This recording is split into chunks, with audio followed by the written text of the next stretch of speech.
I cannot believe this actually happened. So I changed the shared doc permissions. For a massive final project worth half our grade, my 3 group members disappeared. No replies, no work, nothing, for 3 weeks, leaving me to do everything alone. The night before it was due, they suddenly reappeared in the group chat, cheerful, asking me to add their names to the final document and submit it for all of us. They genuinely expected a free A for doing absolutely nothing. But here is where it gets insane. I had done all the work in a shared document. But here is the thing, I owned it.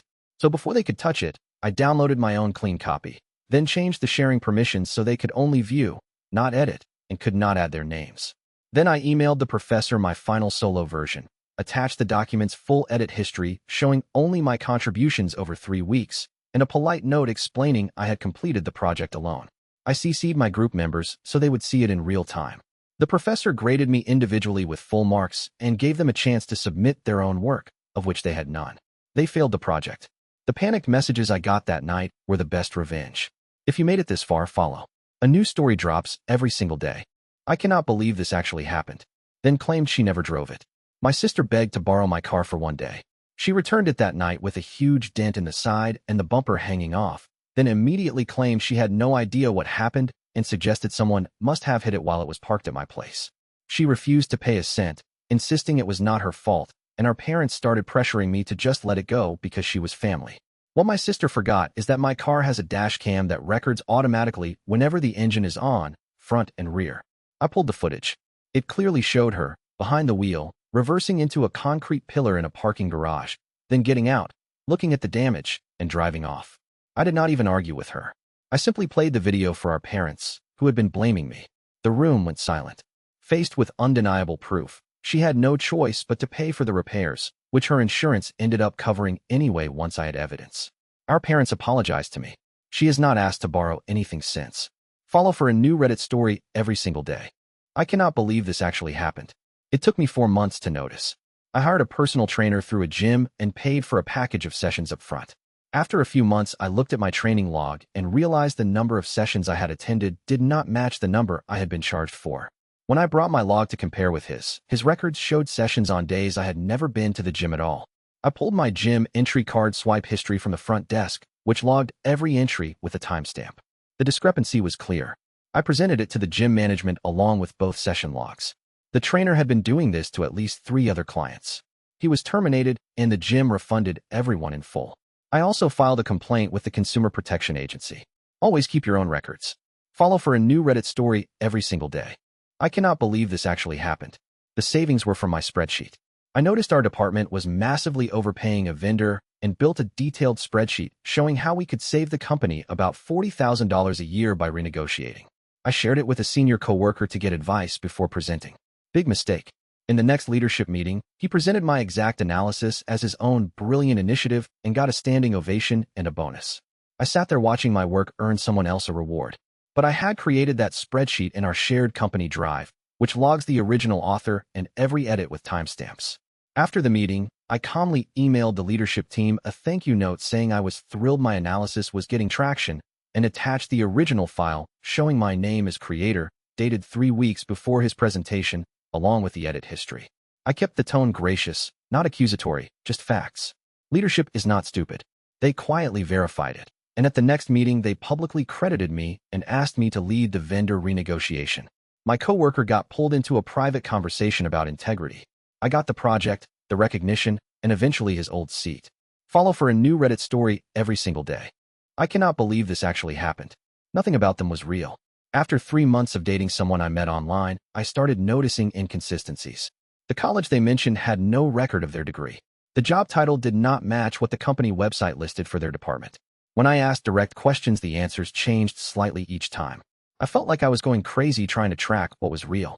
I did a reverse image search on their photos.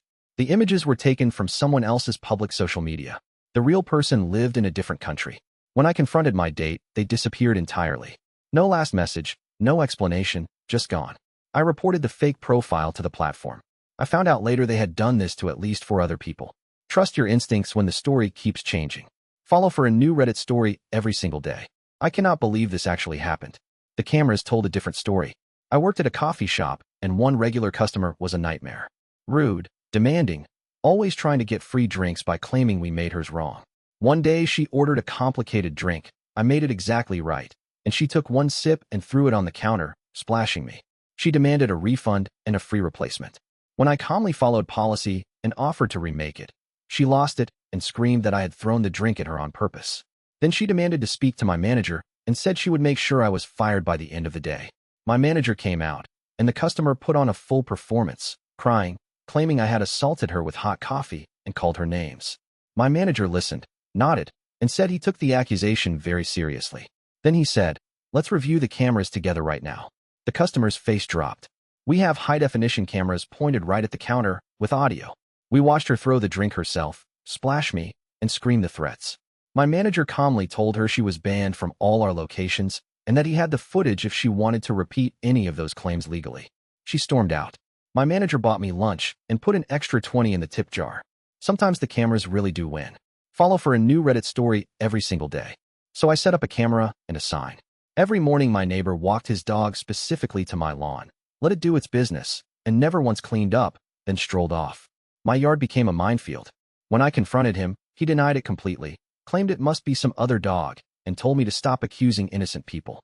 He was so confident in his denial because he assumed I had no way to prove it was him. So I installed a small, visible security camera aimed at my lawn and put up a polite sign noting the area was under video surveillance. For a week, the camera captured him every single morning, in clear daylight, letting his dog go and walking away without cleaning up. I compiled the clips, and, since my town has fines for not cleaning up after pets, I submitted the footage to animal control. He received a formal fine for each documented violation, several $100s total. He showed up at my door furious, and I simply pointed at the camera and the sign. He now walks his dog in the other direction and carries little bags very visibly. My lawn is finally clean. Follow Reddit tales for daily stories you won't believe are real.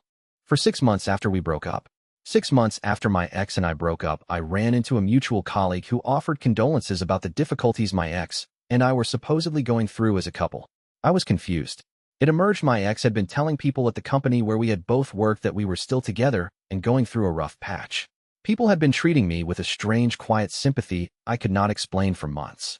I addressed it directly at the next team meeting by mentioning casually that I had been happily single for 6 months. The looks on people's faces told me everything.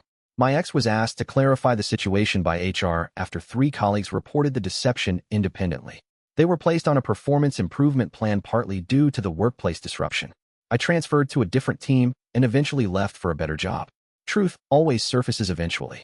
Follow Reddit tales for daily stories you won't believe are real. She forgot the original email had a timestamp. I did the bulk of the analysis on a major report for our department. The night before it was due, I emailed the finished document to my coworker Lisa, just so she could add the 2 small sections she was responsible for.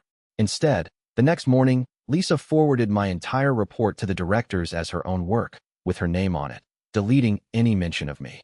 She presented it in the meeting and soaked up all the praise while I sat there stunned. She thought she had pulled off the perfect theft, but she forgot one tiny detail about how email works. The original email, the one where I sent her the completed report the night before, was still sitting in both of our sent and received folders, with a timestamp proving I had written and sent the full document hours before she forwarded it.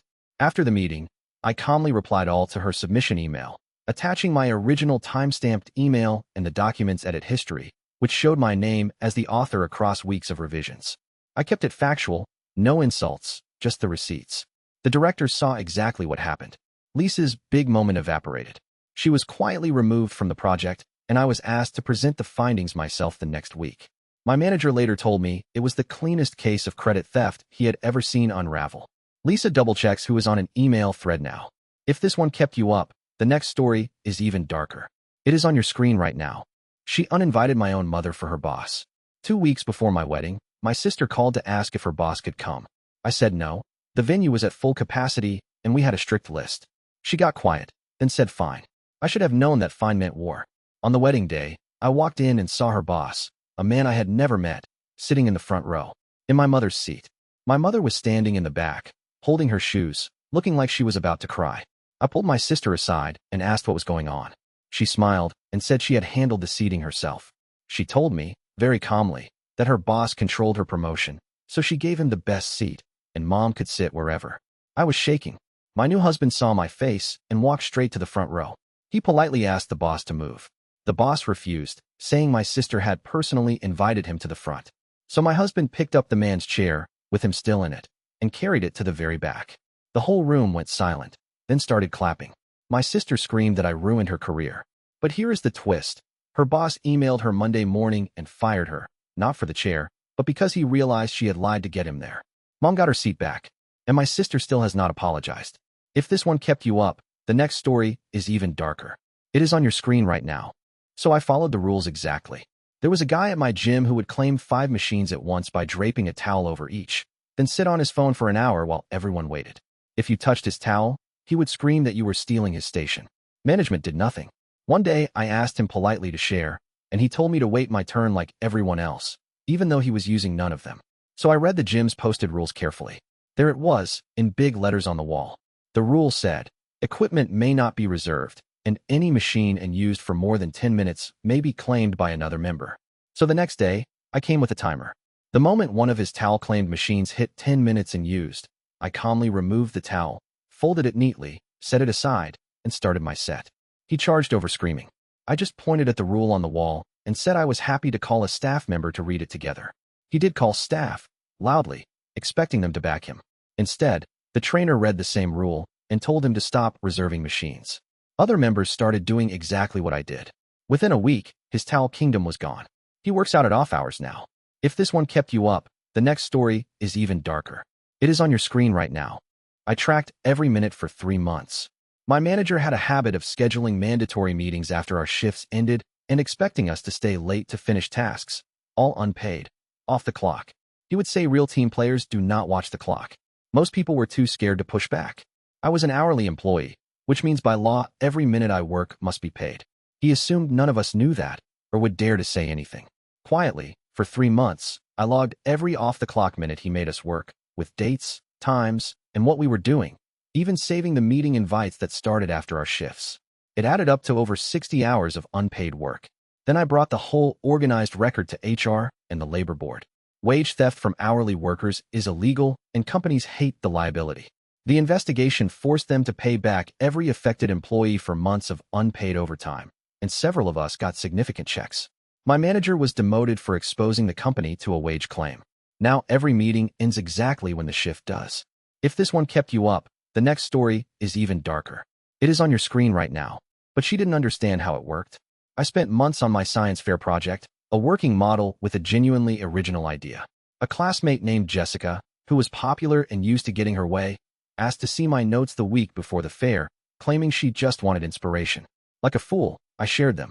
At the fair, I discovered she had built a near-identical project and submitted it first, then told the judges I had copied her. The teachers seemed to believe her because she was confident and well-liked. I was about to be disqualified for cheating on my own work. But the head judge did something Jessica did not expect. He asked each of us to explain, in detail, how our project actually functioned and to answer technical questions live. I explained every component, the failures I had during testing, the math behind it, because I had actually built it. Then it was Jessica's turn. She could not explain the core mechanism. She did not know why it worked, because she had only copied the outside. When the judge asked her to reproduce one calculation, she froze completely. Then I showed my dated lab notebook, with weeks of time-stamped progress photos on my phone, predating anything she had. The judges disqualified her for plagiarism, gave me first place, and she was suspended from the next year's fair. Turns out you cannot steal something you do not understand. If this one kept you up, the next story is even darker. It is on your screen right now. It was a trap, and I almost fell for it. A friend, who had always been a little competitive with me, insisted I wear a specific white dress to her wedding. She said the theme was all white guests and the bride would wear gold, and she was so enthusiastic about it. Something fell off, so before I committed, I quietly messaged 2 other guests to ask what they were planning to wear. Both said they were wearing normal colorful wedding guest outfits and had heard nothing about any all-white theme. It was a setup. She wanted me to be the only guest in white so she could publicly humiliate me for upstaging the bride, then tell everyone I did it on purpose out of jealousy. So I played along right up until the wedding, then showed up in an elegant deep emerald green dress, perfectly appropriate. She was visibly stunned, kept asking where my white dress was, and even tried to loudly announce that I had promised to wear white. I calmly mentioned, in front of the group, that I had double-checked the dress code with other guests and there was no all-white theme, so I dressed normally. Everyone looked at her. Her little trap collapsed on itself. We are not friends anymore, and honestly, dodging that was worth the cost of a new dress. If this one kept you up, the next story is even darker. It is on your screen right now. So I followed their policy a little too well. My company was too cheap to provide work laptops, so they pressured everyone to use their personal computers for work, no reimbursement, no support. When my old personal laptop finally died from the heavy work software they made me run, my manager said it was my responsibility to replace it, and that needing a working computer was part of the job. He refused to provide one and told me to figure it out. So I figured it out by following the rules exactly.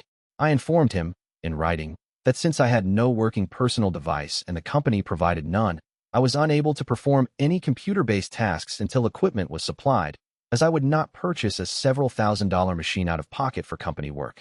Then I simply sat at my desk, available and willing to work, but with no computer. Productivity stopped. When leadership asked why my output dropped, I forwarded my written notice and my manager's refusal to provide equipment. Leadership was not happy to learn the company had been dodging basic equipment costs and exposing itself to liability. Within a week, every employee got a company laptop. My manager was quietly overruled, and I never spent a cent. If this one kept you up, the next story is even darker. It is on your screen right now. Until I learned about rent escrow. My heater broke in the middle of winter and my landlord ignored every call, text, and email for weeks. It got down to 50 degrees inside. He kept saying he would send someone and never did, clearly hoping I would just buy space heaters and stop bothering him while he collected full rent. He figured I had no leverage because I needed a place to live and would not risk eviction. What he did not count on was me learning my tenant rights. In my state, a landlord must provide working heat, and if they fail to make essential repairs after written notice, the tenant can legally pay rent into an escrow account instead of to the landlord until repairs are made. I sent a formal certified letter documenting everything, then opened a rent escrow account through the court.